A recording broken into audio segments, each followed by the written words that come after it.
충성! 안녕하십니까 시청자 여러분, 예비역 육군대의 황서진입니다. 오늘은 제 영상을 통해서 제 군생활 자랑 아닌 자랑을 한번 해보도록 하겠습니다. 솔직히 누구에게나 과거는 미화될 수밖에 없는 것 같습니다. 그러다 보니까 항상 그 과거가 누구에게 있어서 자랑이 될 수밖에 없는데, 실제적으로 상대방은 과연 그거를 그렇게 느꼈을까 걱정이었고, 그러다 보니까 제 과거를 얘기함에 있어 최대한 객관적으로 얘기를 하려고 하는 편입니다. 그런데 지금 제가 하는 말은 실제로 제가 기억하는 과거가 아니라 상대방이 저로 인해 느꼈던 그런 과거를 얘기해주는 거다 보니까 조금 더 진실성 있고 팩트로 다가가지 않을까 싶습니다. 결론부터 말씀을 드리면, 저와 같이 군생활을 했던 제 소대원이 저로 인해서 삶의 방향이 많이 바뀌었다고 합니다. 물론 좋은 쪽으로요. 비단 군대 얘기뿐만 아니라 사회 조직 어딜 가든 해당되는 상황일 수 있기 때문에 시청자 여러분들께서 조금 시간이 되신다면 영상 끝까지 봐주시면 감사하겠습니다. 전 유튜브를 하게 되면서 많은 걸 얻게 되었습니다. 첫 번째로는 시청자분들과 구독자분들의 관심으로 인해서 경제적인 수입이 생겼습니다. 정말 감사합니다.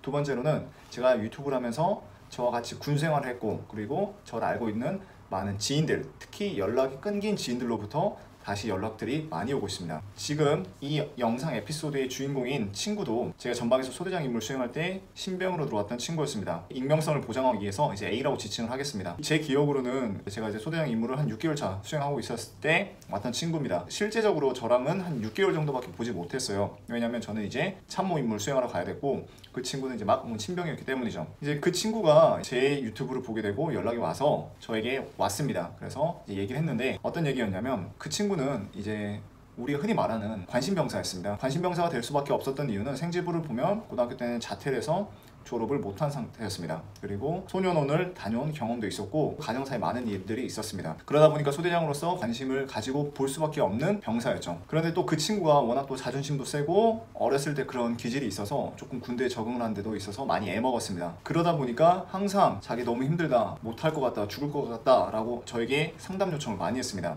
저는 그 친구가 그럴 때마다 우선 제 일을 제껴두고 먼저 들어줬습니다. 저는 항상 상담에 있어 기본은 제 의견을 말하는 게 아니라 먼저 상대방의 의견을 들어주는 게 맞다고 생각을 합니다. 1차적으로 그 친구가 무슨 이유 때문에 힘든지 한번 들어줬습니다. 제가 솔직히 병사 생활을 안 해봤기 때문에 그러한 병사들의 마음을 다 이해할 수는 없지만, 병사였다면 과연 어떤 기분일까 그 사람의 마음이 돼서 최대한 이해하려고 했습니다. 얼마나 힘들었으면 나한테 이런 소리를 할까. 항상 그 친구가 힘들 때마다 들어주고 어떻게 해서는 해결을 해주려고 했습니다. 그래서 보직도 최대한 변경을 해주려고 했습니다.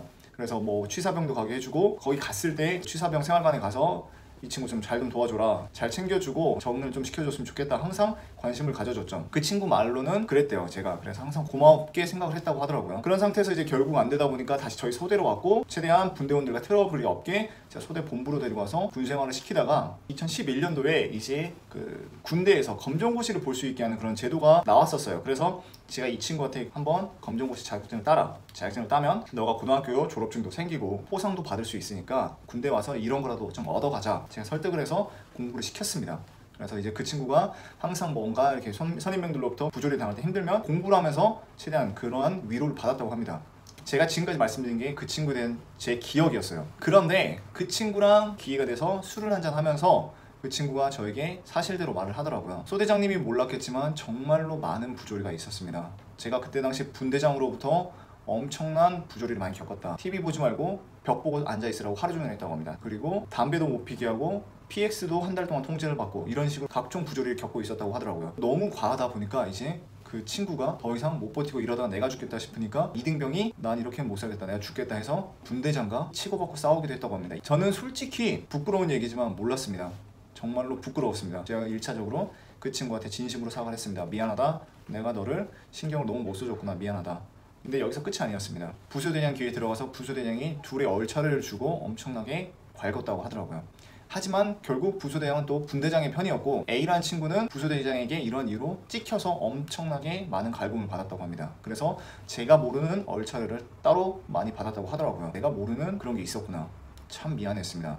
저는 항상 말로써 내가 너네 편이고 항상 너네를 신경 쓸 테니까 나한테 있으면 말해라, 하지만 결국 말을 못하는 게 많더라고요. 참 부끄럽습니다. 소대장으로서 과연 나는 소대장 자격이 있었던 걸까? 그때 한번 저를 다시 돌아봤습니다. 그런 상태에서 이러한 선임병과 부소대장의 강압적인 부조리로 인해 정말 힘들었지만 버틸 수 있었던 거는, 내가 그런 힘든 거 있을 때 소대장에게 달려갔을 때 소대장은 그냥 들어주고 다독여주고 할 수 있다, 언제든지 찾아와라, 이런 식으로 했던 게 참 힘이 되었다고 합니다. 솔직히 이걸 자랑을 할 수도 없습니다. 만약에 내가 그 사실을 알았다면 그에 따른 조치를 해줬어야 되는데 조치를 못 해줬죠. 부끄럽습니다. 하지만 관심과 응원 덕분에 자기가 버틸 수 있었다고 하더라고요. 그리고 두 번째로는 소 대장님이 이렇게 검정고시라는 걸 보게 해줌으로써 힘든 거를 이 공부를 통해서라도 견디게 해주고 벗어나게 해줬다는 거에 대해서 너무 감사했다고 말을 하더군요. 전 항상 우리 병사들이 군대 오면 자기의 2년이라는 시간을 결국 희생하면서 국가에 충성을 다 합니다. 그냥 2년이라는 시간을 보내면 정말 낭비가 될 수 있지만 어떻게 하면 이 친구들에게 좀 도움이 될 만한 게 있을까 항상 고민을 조금 했죠. 그래서 그 친구에게도 제가 이렇게라도 해서 좀 얻어갈 거 있으면 얻어가라 라고 했던 건데, 그 친구에게서 이게 또 엄청나게 큰 힘이 되고 많은 도움이 됐었다고 저에게 말을 했습니다. 참 부끄럽지만 미안하면서도 고마웠습니다. 그래도 제 마음을 조금이나마 이해해줬기 때문이죠. 결국 그 친구는 합격을 해서 공부에 대한 욕심이 생겨서 서울에 있는 대학교도 입학을 했더라고요. 그래서 졸업을 하고 이제 사업체를 하나 꾸려서 지금은 현재 정말 건실한 사업가가 돼서 저에게 돌아왔었습니다. 정말 어려 보였던 친구였는데 이제는 어느덧 저보다 더 크고 멋진 한 성인이 되어 있더라고요. 그걸 보면서 참 고마웠습니다. 내가 뭐라고, 그냥 나는 하나의 간부였고 내 임무를 다 했던 건데 그 친구에게 있어서 그게 아니고 저를 은인이라고 할 정도로 고마웠다고 하는 걸 보면 참 감사했죠. 생각을 해보면 이거는 꼭 군대뿐만 아니라 사회조직 어딜 가나 마찬가지인 것 같습니다. 처음이다 보니까 어리버리하고 긴장할 수밖에 없어요. 그런데 내가 따르는 상급자, 선배, 멘토가 있으면 그 사람의 의견 한마디 한마디가 그냥 던지는 말이지만 받아들이는 사람 입장에서는 그게 아닐 수도 있다는 거죠. 그게 자기의 앞으로 나아갈 수 있는 원동력이 될 수 있다는 거, 저는 그렇게 생각합니다. 그래서 제가 지금 드리고 싶은 말씀은 이건 군대뿐만이 아니라 사회조직 어딜 가든 내가 그런 사람이 될 수 있다는 겁니다. 나는 계급 이거밖에 안 되는데 내가 과연 할 수 있을까가 아니라 분명히 나를 보면서 나에게 힘을 얻는 사람들이 저는 있을 수 있다고 생각을 해요. 항상 행동을 함에 있어서 하급자에게 이 사람은 나보다 밑에 사람이 아니라 그냥 나와 함께 가는 동반자라 생각을 하고 항상 따뜻한 말 한마디, 그리고 그런 조언들이 또 누군가에게는 희망이 되고 힘이 되지 않을까, 저는 그렇게 생각합니다. 결국 이것도 저는 복지 있는 행동이라고 생각을 해요. 누군가의 나의 말 한마디로 인해서 내 행동이 바뀔 수도 있고 인생이 바뀔 수도 있다는 거잖아요. 저는 경험을 했었고 지금 나로부터에 대한 사소한 움직임, 사소한 도움이 결국 저 하나로 끝나는 게 아니라 또 다른 사람들이 이렇게 함으로써 저는 더 커진다고 생각을 하거든요. 그러면서 멋지고 아름다운 사회가 저는 이루어진다고 생각을 하는데, 이게 꼭 높은 사람들만 할 수 있는 건 아니잖아요. 그냥 나부터 실천을 하다 보면 이러한 사회가 이루어지지 않을까 싶습니다. 우리 모두 내 위치, 내 자리에서 할 수 있는 최대한의 상대방에 대한 관심과 배려를 준다면 또 저와 같은 사례가 있음으로써 누군가의 인생이 바뀌지 않을까, 저는 그렇게 생각을 합니다. 항상 제 영상을 이렇게 기분 좋게 봐주신 시청자분들께 저는 감사하게 생각하고요. 그리고 저는 제가 생각했던 제 방향을 통해서 계속해서 시청자분들께 다가갈 테니까 부족하더라도 항상 응원해 주시면 최선을 다해서 영상을 만들고 찾아뵙도록 하겠습니다. 오늘 또 영상 시청해 주셔서 너무 감사하고요. 다음에 조금 더 재밌고 유익한 영상으로 찾아뵙도록 하겠습니다. 시청해 주셔서 감사합니다.